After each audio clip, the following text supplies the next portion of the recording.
Support for this podcast comes from Frito-Lay in the 2023 Snack Bracket Championship. The Frito-Lay Snack It Challenge is underway, and fans are voting on their favorite snacks to crown champion. We're talking about prime-time matchups between the best 64 snacks in the land. Will Ruffles Ridges reign supreme? Can Doritos defend their dynasty? Or will Smart Food use their smarts for a surprise upset? Only you can decide. Get in on all the action for a chance to win up to $1,000 or a year's worth of snacks. Let your snacks be heard. Just go to fritolaysnacket.sbnation.com to vote and enter for a chance to win. No purchase necessary. Sweepstakes ends April 3rd, 2023. Void where prohibited. Year's worth of snacks awarded in the form of 52 coupons, each good for one bag of chips. See official rules at fritolaysnacket.sbnation.com.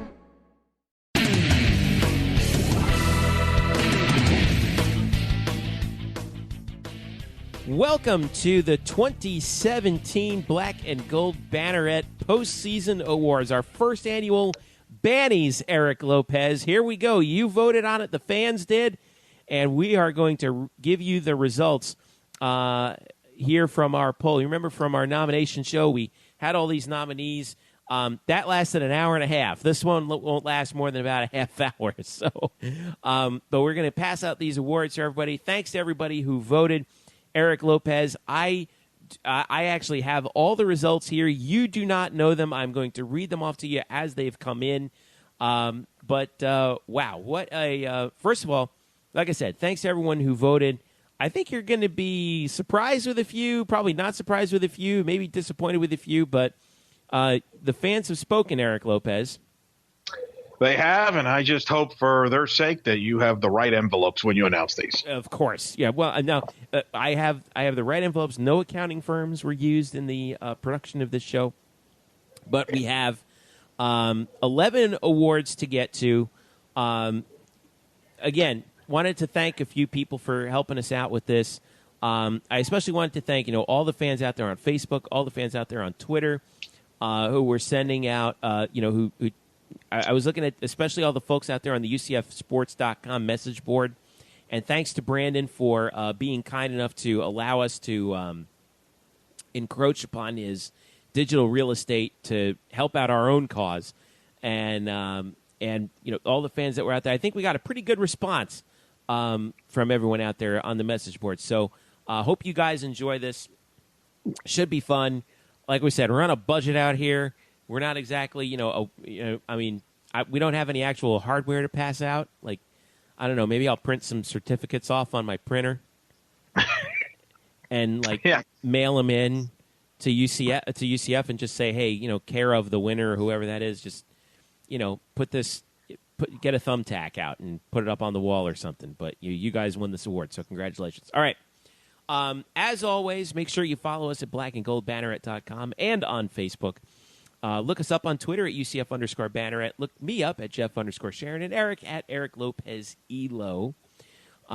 You can also subscribe to us, this podcast at least, on iTunes, Google Play, SoundCloud, and TuneIn. And make sure you do leave us a rating as well. So, all right, we're going to do the individual awards, then the team awards. And we got some big individual awards to start out. Male Athlete of the Year. We had our 5 nominees were Matt Williams from men's basketball, Robbie Howell from baseball, Shaquem Griffin from football, Matthias Puzzolo of men's soccer, and Manuel Elvira of men's golf. And, a lot of these awards, it turns out the voting wasn't all that close. But this one was really the first of kind of the runaways. The winner of the 2017 Banny for Male Athlete of the Year is Shaquem Griffin. 61.3% of the vote, beating out Matt Williams, Eric Lopez, and well-deserved for the American Athletic Conference Defensive Player of the Year. No question about it. I had this one. I said that in the last podcast. Big impact defensively. Helped the UCF defense play a lot better than I think a lot of people thought they would. It helped them carry them to a bowl game. Yeah, when you talk about the struggles that the offense had this year, we needed the defense to step up, and he certainly did the job. I voted for Matt Williams. I thought Matt was going to get this award here, but Shaquem gets it in a little bit of a runaway. Robbie Howell finished in third. Female Athlete of the Year. 5 strong nominees in this category. Anne-Marie Blaney, cross-country track and field. Jayla Hervey of volleyball, Carol Rodriguez of women's soccer, Ashley Holder of women's golf, and Aaliyah Gregory of women's basketball. This one was tied. I think it was the tightest award that we've had in terms of the voting. And the winner of the 2017 Banny for Female Athlete of the Year is Anne Marie Blaney of cross country and track and field. She rewrote the UCF distance running record books this year. Conference champion, indoors and outdoors. And even so, this was very close. Ashley Holder of women's golf finished in second place. Anne Marie Blaney had 43.1% of the vote. Ashley Holder had 31%. Aaliyah Gregory had 22%. This one was tight. Really couldn't go wrong with anybody, but it's Anne Marie Blaney, who was utterly dominant all year in her sport, wins the award. How about that? And cross country getting the respect to win the vote, Jeff, and she deserved it. Blaney was fantastic.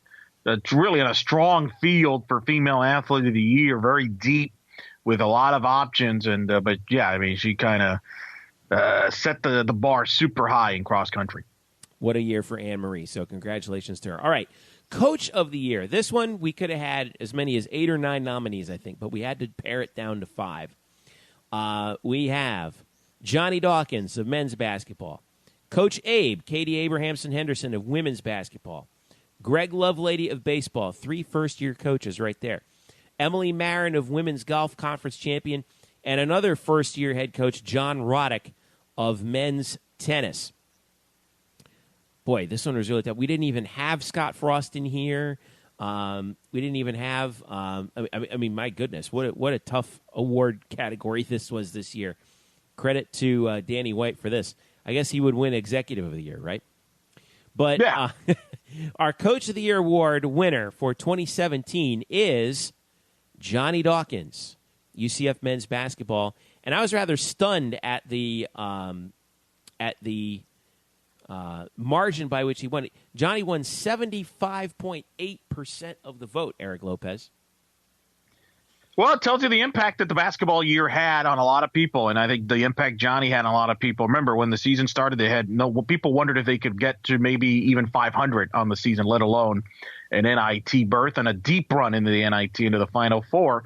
So I think I'm not surprised, because I think he had a lasting impact on a lot of people that maybe weren't even following the basketball program prior to this year. UCF basketball is clearly back. I mean, there's no question about that.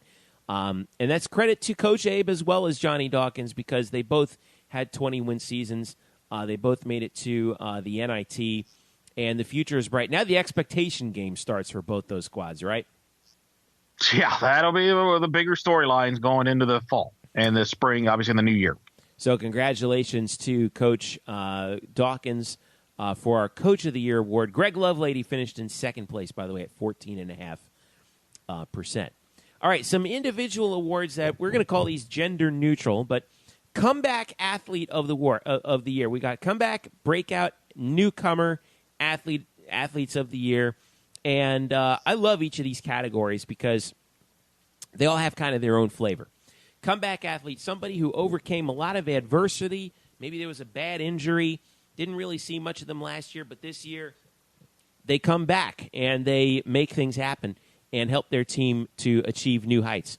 The Comeback Athlete of the Year award nominees are Kia Bright of volleyball, who came back from a knee injury to just be a key two-way player for UCF volleyball. Jason Barr of baseball, who our buddy Brian Murphy profiled, who couldn't make the team twice under Terry Rooney, but managed to make his way into the rotation this year for UCF baseball. B.J. Taylor, who suffered that bad foot injury last year, basically didn't play at all and led UCF in scoring this year. Jordan Akins of football. I watched that injury happen right in front of me in that game against Furman, and I honestly thought that Jordan Akins' football career could have been finished. He comes back, and he's a key element in UCF's offense for this year.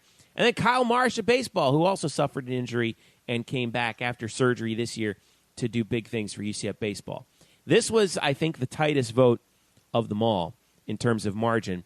But the winner of the 2017 Comeback Athlete of the Year award is B.J. Taylor of men's basketball with 51.6% of the vote, edging out Jason Barr, who had 38.7% of the vote. But B.J., boy, we talked about the men's basketball thing. I think this is going to be a recurring theme this evening, Eric Lopez, is the men's basketball team. And B.J. Taylor, boy, was he key to their run this year. We wonder what he would look like. He missed all of the year before, and you're like, would he be the same guy? Would he be explosive? Well, how long would it take him to get back into, how good would he be, coming off the injury?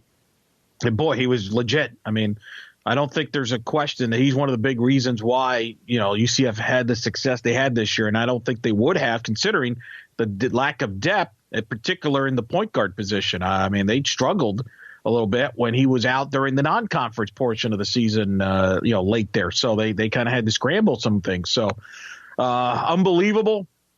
Great to see him healthy. Hopefully he stays healthy coming up in this upcoming year. That'll be a big key to the season. I can think of the only person happy that he has that extra year of eligibility because he redshirted last year is Johnny Dawkins. The only person who's happier than B.J. Taylor, I should say, because wow, you get that guy back, and B.J. knows how to run the point. So does Coach Dawkins. So the future's bright for B.J. Taylor. Our next award is Breakout Player of the Year. This is somebody who maybe they weren't injured, but they were really unheralded, and then all of a sudden they break out in a big way, and they become a household name at UCF for the year. 5 nominees are Aaliyah Gregory for women's basketball. What a year she had last year. Shaquem Griffin of football, who's already won our Male Athlete of the Year award. Corey Lovett for men's tennis, who made it to the NCAA individual tournament. Cassidy Brewer of softball, who is solidified behind the plate for Coach Gillespie's squad. And Matthias Puzula of men's soccer, who was a goal-scoring machine this year for Brian Cunningham's squad back in the fall. And the winner of Breakout Player of the Year for 2017 is Shaquem Griffin. So Shaquem gets 2 awards on the night, and this one was a runaway 86.9% of the vote, Eric Lopez. Well, you didn't know what to expect from him or the defense going into the year. It wasn't like he was getting a big marquee guy going into the year, and it's certainly blossomed. And I would say he fits the definition of the category. So, well deserved, and I think it tells you again by the fans voting that they certainly really I think were blown away by the year he had. This would have been tough between Shaquem and Aaliyah. Because wow, was Aaliyah tremendous this year for women's basketball. I keep thinking back to that game against USF, which was really a breakout game for her. But, Shaquem, like we said, the national attention for football, playing with his twin brother Shaquille, the whole story about, him being an amputee and going from a guy who the previous regime said, like I said before, said he wouldn't really amount to anything much more than a special teams player. He goes from that to Conference Defensive Player of the Year, and he's got another year remaining. So how about that? This is going to be a fun senior year for Shaquem, I'm thinking, and congratulations to him taking home 2 awards for our 2017 Bannies. Our last individual award is Newcomer of the Year. Not necessarily a freshman, could have been a transfer.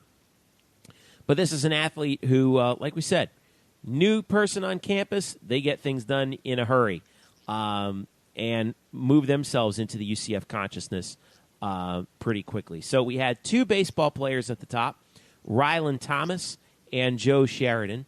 We've got Mackenzie Milton, football quarterback, true freshman, Maria Balcazar of women's golf, and Aaliyah White, breakout pitcher for softball.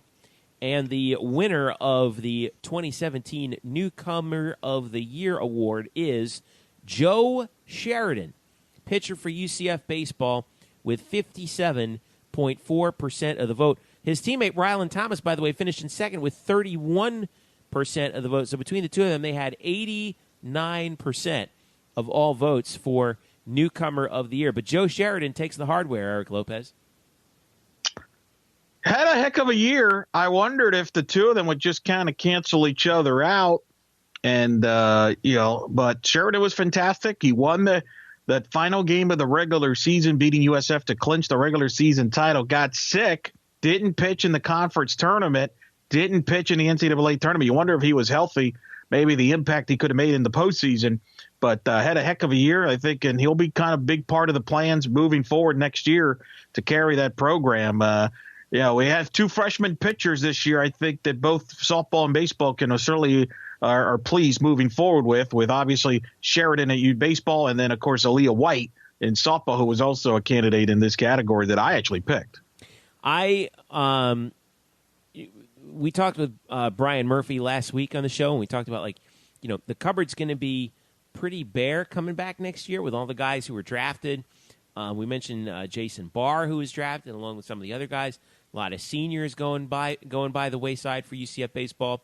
But one thing they will have coming back is Joe Sheridan, and he's going to be key for UCF next year as they head into year number 2 with Coach Greg Lovelady. All right, let's take a break. When we get back, we will have the team awards, including Game of the Year, Play of the Year, Moment of the Year, Performance of the Year, and the Big Kahuna Team of the Year. Coming up next, this is the Black and Gold Banneret Podcast and the 2017 Bannies Awards. Stick around. We are back after this. Hello, Night Nation. I'm Andrew Fegley. And I'm Trey Strelko.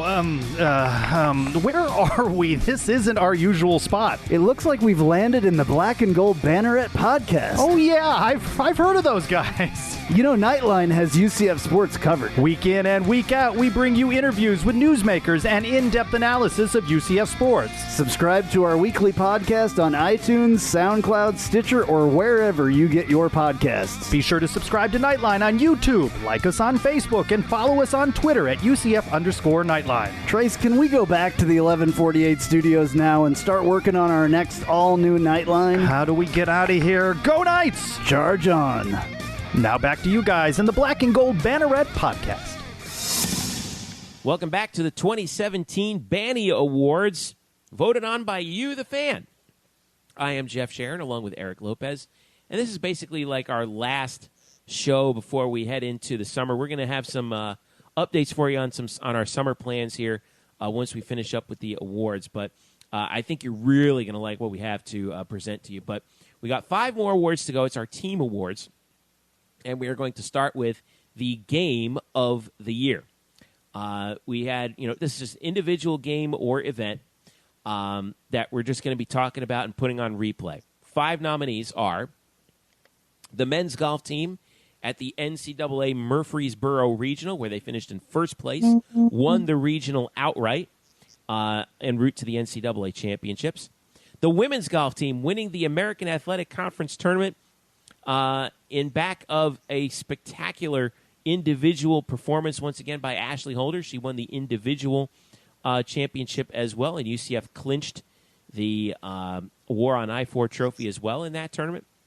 The women's basketball team going into Tampa and upsetting number 22 USF, a team that looked really good at that point, Eric Lopez, and women's basketball goes in and gets their first victory in school history in Tampa over USF. Men's basketball going up to Illinois and beating Illinois State before a raucous crowd that was hoping to get their in-state rivals from Illinois in the NIT, and the Knights spoiled the party in a very tight game. B.J. Taylor's free throws clinched it for UCF up outside of Chicago in the NIT, setting up that game against Illinois that we all remember.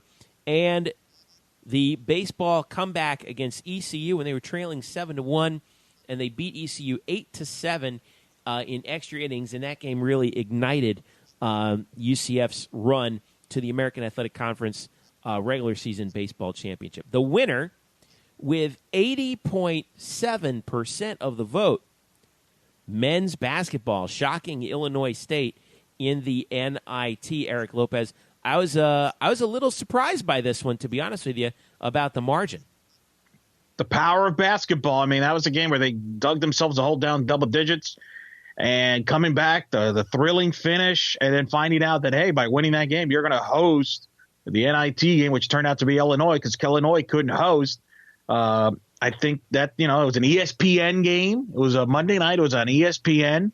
Haven't seen UCF TV, basketball. Yep. And I remember a lot of people on social media, fans were tweeting that hadn't tweeted about UCF basketball in a while. And so there were a lot of people that watched. So, yeah, I mean, I think the wide margin is a little deceiving there. But at the same time, and I will say it again, I mean, this basketball season, I think, really grabbed a lot of fans, really like maybe no other team has done in recent memory. And I think, and I'm including people that maybe haven't followed the program prior to this year. Yeah, I thought that was, to win that road game, we were all watching this game on TV. I mean, even I was like, man, we are toasting this game. And at one point we were down quite late, but, we come back. B.J. Taylor hits those free throws on that late foul up there on the sideline, and we get out of there. And we get out of there with a win. What an entertaining game it was, and it set up just one of the most remarkable moments in UCF history, which we will wax poetic about here, I'm sure, in just a moment. Play of the year. This one was a tight vote, Eric Lopez. We had some great nominees here. I thought that there were really two, but we got. All five nominees got votes here. This one, I think, was the tightest in terms of margin. Adrian Killen's kickoff return against East Carolina. Remember, it caught some wind on social media because of LSU Dad looking at that. That's our first nominee. UCF softball's triple play against Memphis, a game-ending triple play, the first ever triple play in UCF softball history. Kyle Marsh, his diving catch against USF in the final game of the regular season in a tight game to help preserve UCF's victory en route to the conference championship in that winner-take-all game. Brennan Bozeman getting on the SportsCenter top 10 by leaping over Jason Santana of Memphis en route to scoring on a play at the plate. Again, I think, let's see, 3 of these were SportsCenter top 10 nominees, I believe. And then my personal favorite, which I voted for, Ashley Holder's clinching putt to win the American Athletic Conference Team Championship, American Athletic Conference Individual Championship for herself, and to knock out USF in the first ever War on I-4 All-Sports Trophy Series. So this one was tight, but the winner with 38.7% of the vote is Adrian Killens. His kickoff return against East Carolina, beating out the triple play, Eric Lopez,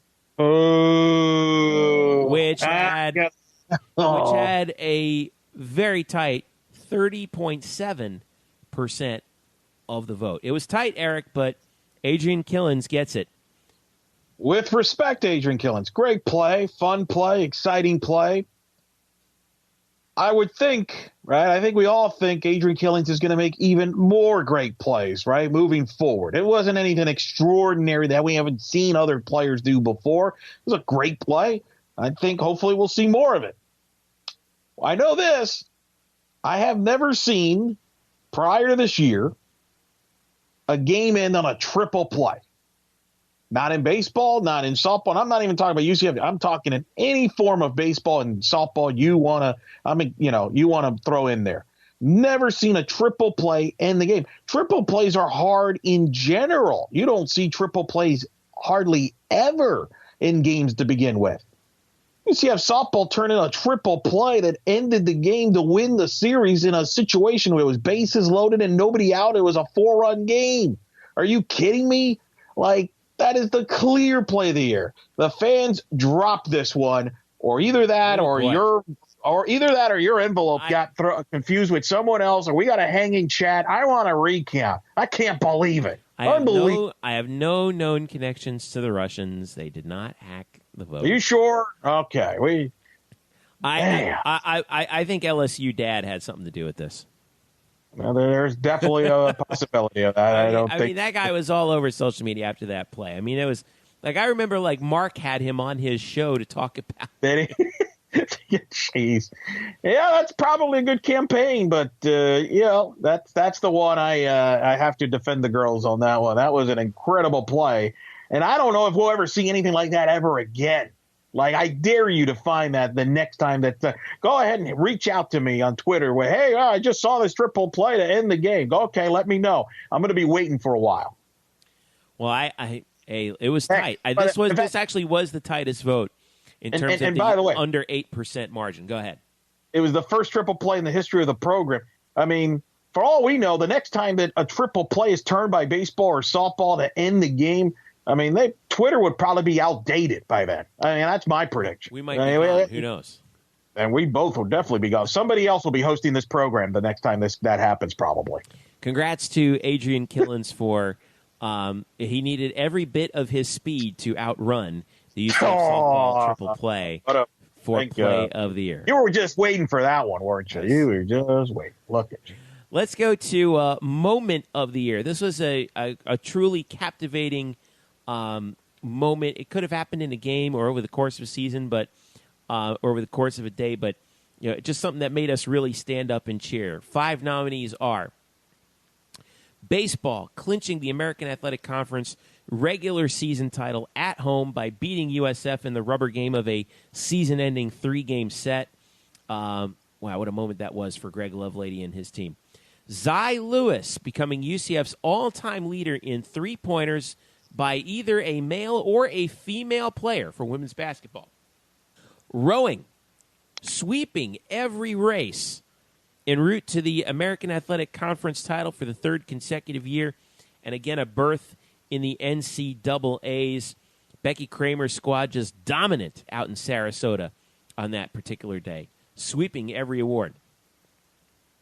Men's basketball defeating Illinois before a sellout crowd of better than 10,000 people in CFE Arena to clinch a spot in the NIT semifinals at Madison Square Garden. And then finally, men's tennis, and what I think is probably might be one of the more historically significant victories for UCF when we look back on this year. Men's tennis defeating number 23 Texas Tech in their first ever match at the brand new USTA training center down by Lake Nona. And this one ended up being a runaway with 80.7% of the vote. The winner is, just like we probably thought it would be, men's basketball defeating Illinois, the sellout in the NIT quarters. Eric, you and I were both there. We'll never forget that night as long as we live. No, I mean, that's an iconic moment in the history of UCF athletics. And it was tremendous moment, and that building being packed. I mean, everything. I mean, just everything. It was just, it's a moment that I think could be a moment that we look back and are like, wow, that was the moment this basketball program really took off to the next level. Who knows? But one to cherish for a long time. Just to give you an idea, all the other votes went to baseball, clinching the American. And I think I think you had said this before. Any other year, oh yeah, that one's the clear winner. If you beat your rival to USF to win the conference championship in any sport, any year would easily win. But that tells you the power and that moment, genuine moment of Illinois, because I think that goes beyond just being a bad fan. That goes beyond just being a UCF fan. That was just a moment that touched a lot of people. That you didn't have to be a sports fan to be caught up in that moment. I never thought I'd see the day when that arena would get sold out for a basketball game. I really didn't. And I was there for games where Jermaine Taylor was scoring all kinds of points, and I thought that was the peak. Just how loud that arena was then. I mean, it was so loud in there it was impossible to think. And I think it gave everyone a taste in that building of this is what UCF basketball can be. But like we said, it's up to the fans in order to make it like that. And I think we finally saw firsthand what the true potential of UCF basketball. If we're ever going to be a national power in basketball, then it's going to be like that, like every night. And I think there's a potential for that. And we saw just a little glimpse of it that evening. So 2 awards to go. Performance of the year. This is an individual performance that just where someone just got in a zone and couldn't get out of it. And, we'll be thinking about that throughout, when we look back at these athletes, we'll be thinking about, hey, you remember that one time when so-and-so did this? This is what that's going to be. All right. 5 nominees are Ryland Thomas, his 3 games against Central Michigan in a weekend. He goes 8 for 11 with 12 runs batted in, 4 home runs, and he wins a game pitching. In fact, he won the rubber game, which is a walk-off. Matt Williams, 38 points, 11 three-pointers against USF. What a remarkable night that was for Matt. Cassidy Brewer of UCF softball, hitting 2 home runs, knocking in 6 runs, 4 of them on a walk-off grand slam on a run rule victory on Senior Day. Ashley Holder, we talked about her earlier, winning the American Athletic Conference Women's Golf Individual title with a 7-under par performance up in Palm Coast. After she had finished in the top 3 in all 3 of her previous years, she finally clinches the individual title as a senior. And then Linnea Goodman of UCF softball, Eric Lopez, with a school record 5 hits in a victory over Memphis in the same game, by the way, that triple play happened, by the way. So the winner, once again, with 81% of the vote, Matt Williams of UCF men's basketball, that 38-point game that I think put him on the map. He's playing in the NBA Summer League this week, Eric, for the Miami Heat. And I think that performance, where he hit 11 threes in a game, made a bunch of people stand up and sort of take notice that, whoa, this guy can shoot, this guy can play. No question about it. It's probably the game that, when we really look back, that's the game we'll remember about Matt Williams, right? I mean, he had a lot of good games, but that's the one against USF, 11 threes. Put on one of the great performances in that building's history. Unbelievable. I was there, and I can see why he got the big vote. And I'll pass it along to him. I'll be at Summer League to see him, and I'll pass it along, Jeff, that he's a winner of this award. And so you better get that reward award ready so I can give it to him. I got to print it out on the printer. I think I got to go get like the marble paper that you used to put your resume on.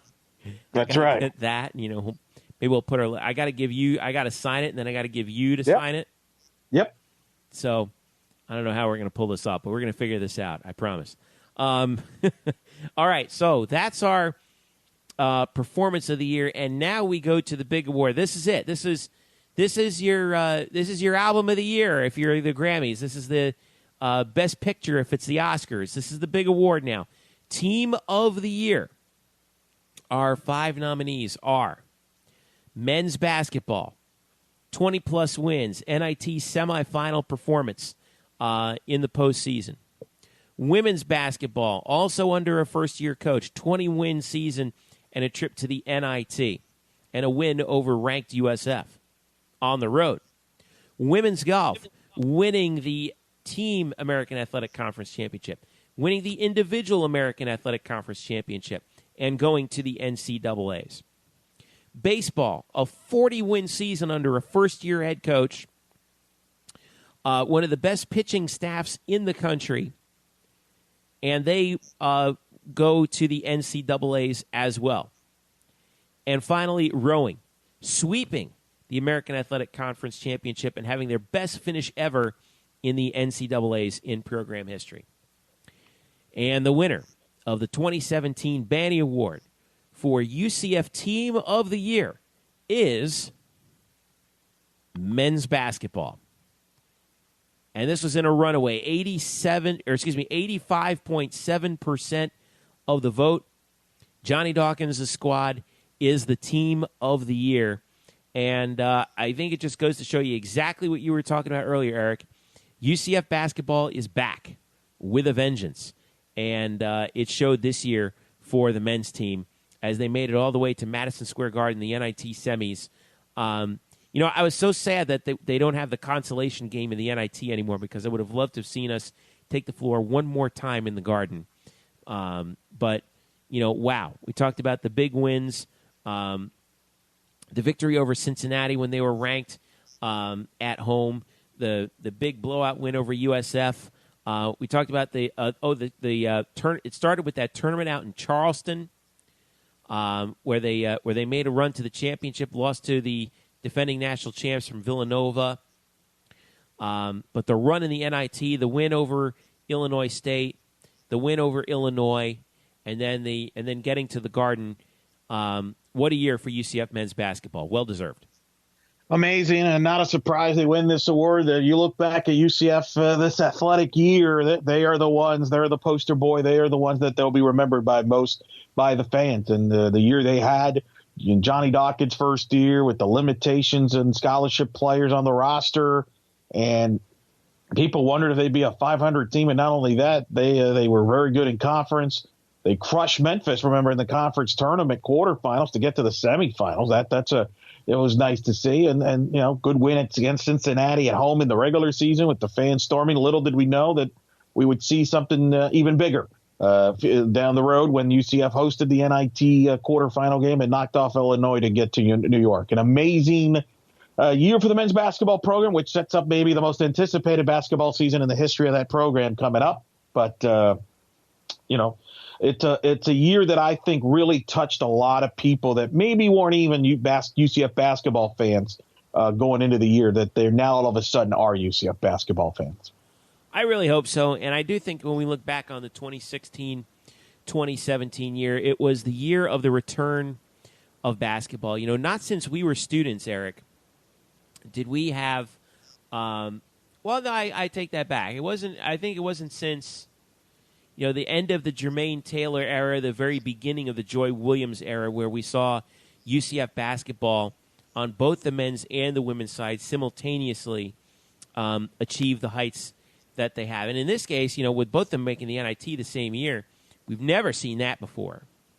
And this was the year that, basketball finally really did come back for UCF. And, there are so many good opportunities that UCF has now in basketball, particularly in the postseason, that we didn't have when we were in Conference USA, that we really didn't have when we were in the A-Sun. And I think you're right. We're going to look back on this year and say this was when UCF basketball was finally back on the map and had a big time coming out party. So as we finish up, Eric, your impressions of these awards so far, what do you think? The fans nailed it. I know you don't. I know you think that would. You didn't think that with the play of the year, but what is the story of this season as we look back on it now that we've passed out all the awards? Couple things. The UCF basketball resurgence, the remarkable year was number one. You think back to how about the new coaches that Danny White has brought in and the immediate success.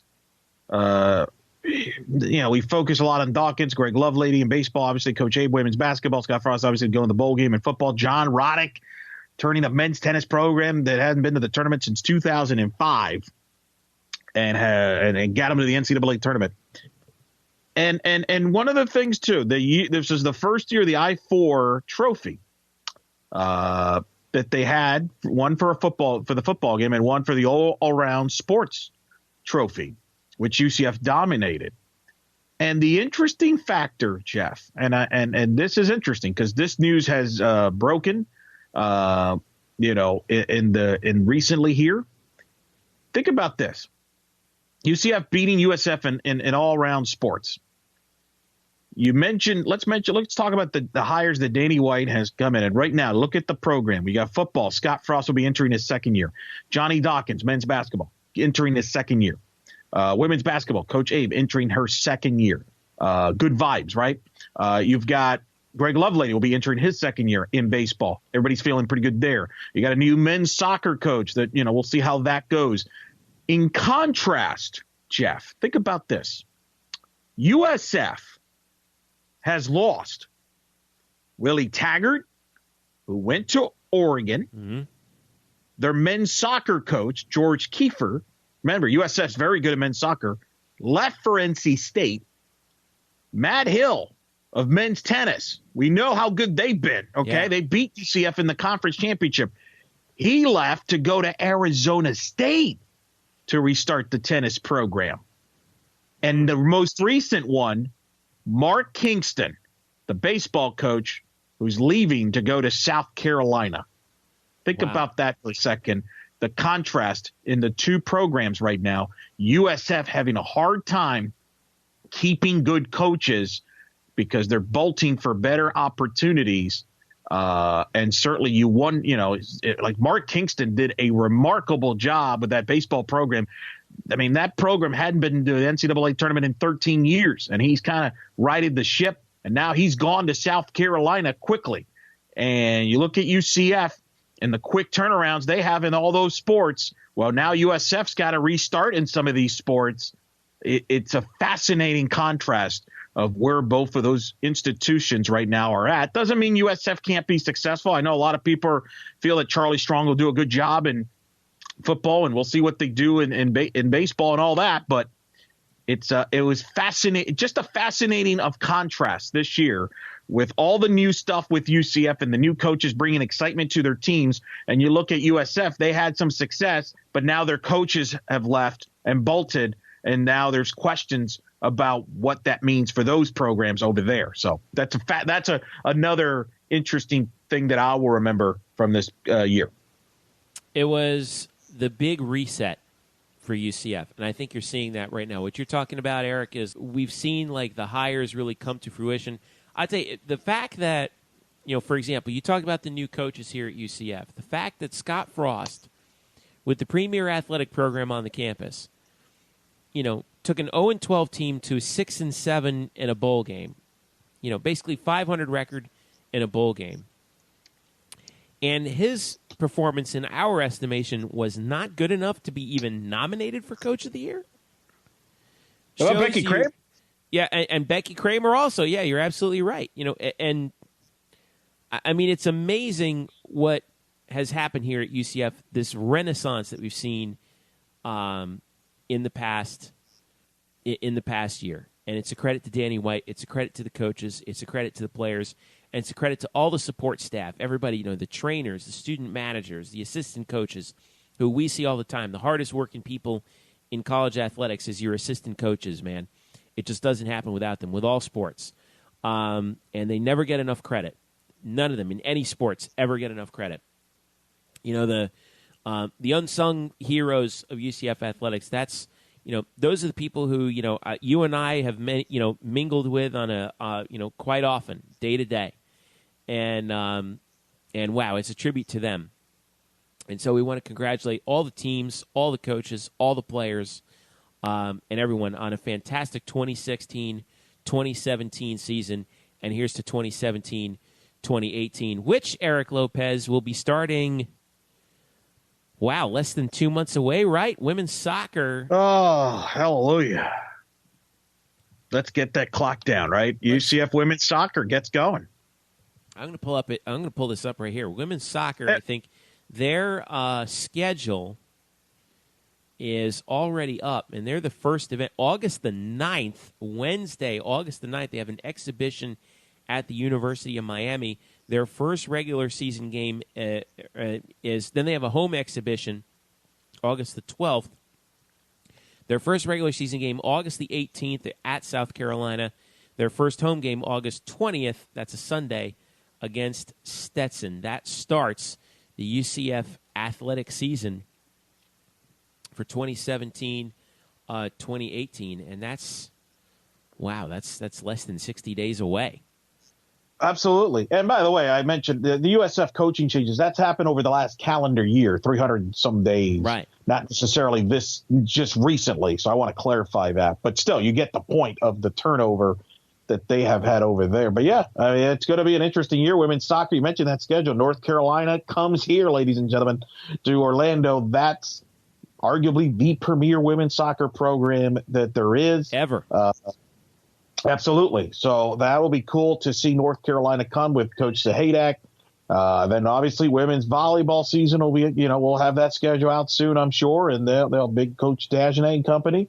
So it'll be a fun year. And, remember now in volleyball, and, you got certainly Wichita State now is a factor in that league in volleyball. So interesting storylines. And of course, football now 2 days closer because UCF's home game, the season opener, will be on a Thursday night against FIU and Butch Davis. So, which will be interesting to see some of the young faces on the defensive side of the ball, as well as how does the offense look in year two. So I think people certainly can't wait.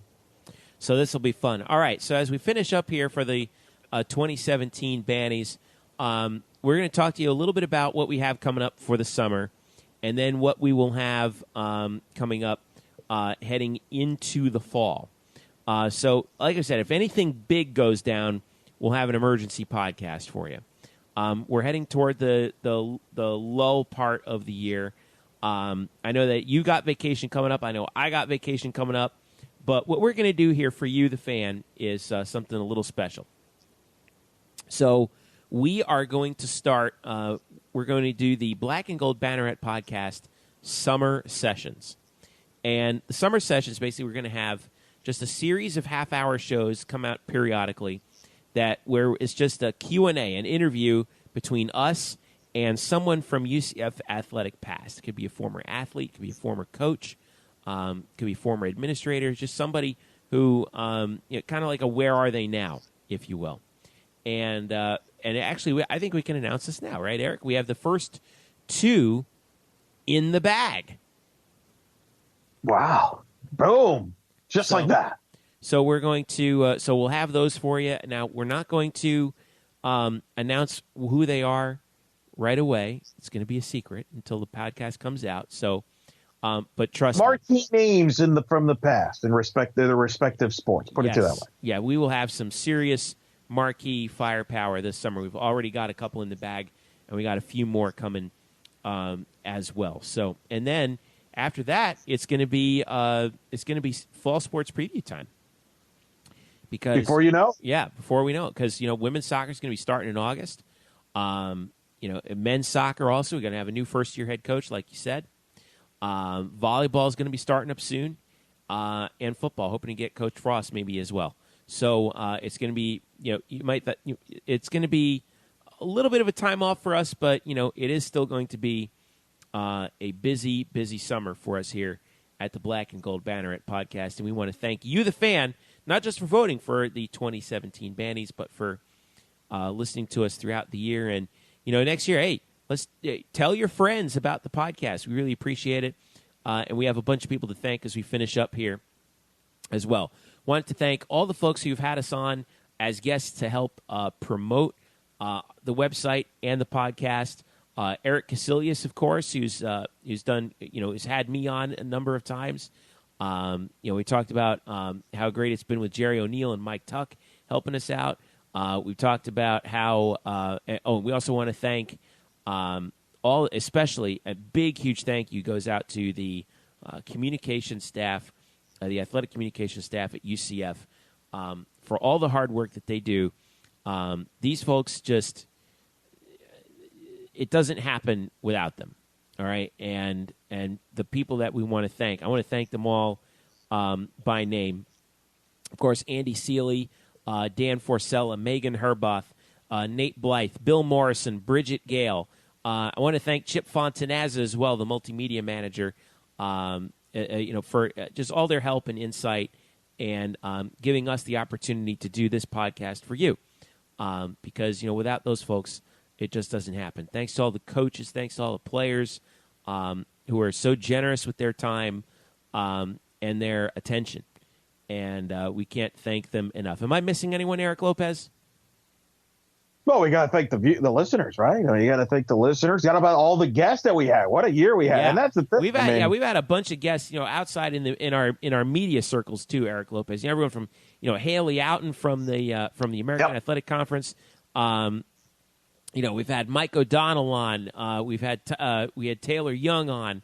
The list goes on. I know I'm forgetting a bunch of people, but so many people to thank.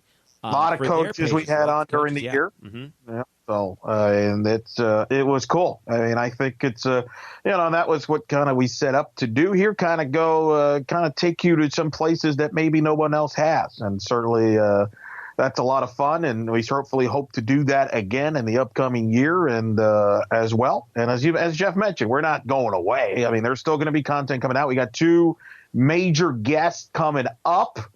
You're going to go to the Twitter. Just go to the Twitter right now. Tell them where to go, Jeff, right now.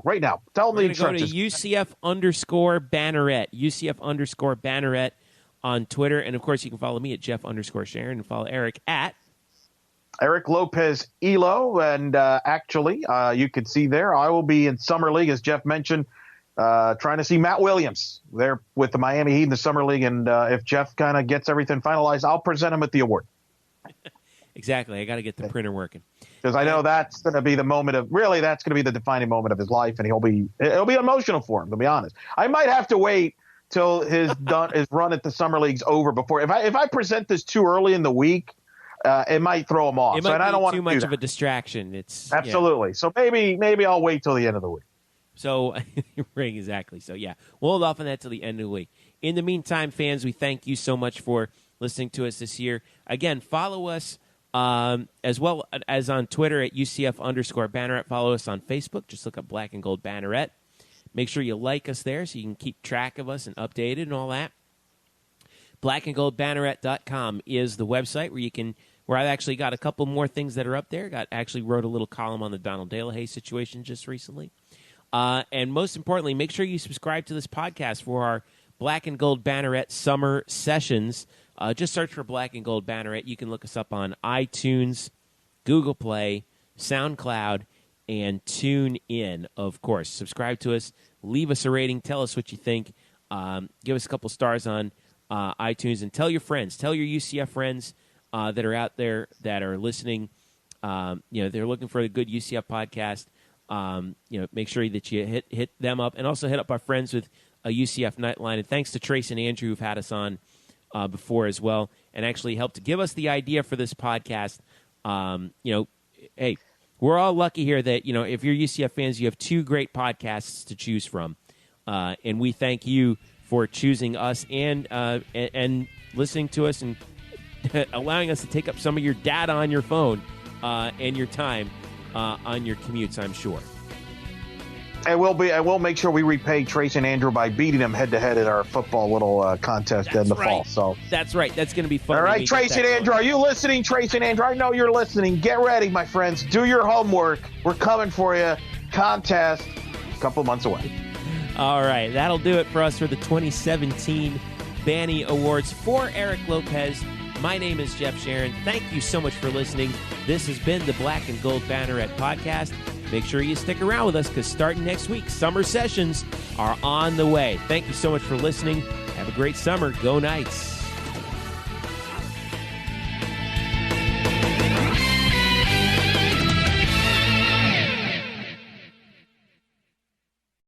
Today's episode is brought to you by Cars.com. With over 2 million vehicles and 50,000 more added every day, Cars.com will match you with the perfect car for you, your budget, your life, your style. And if you're ready to say goodbye to your current car, Cars.com will get you an instant offer to cash it in. Just start by entering your license plate and get matched with a local dealer who will write you the check. So whether you're looking to buy or sell, just go to Cars.com. It's magical.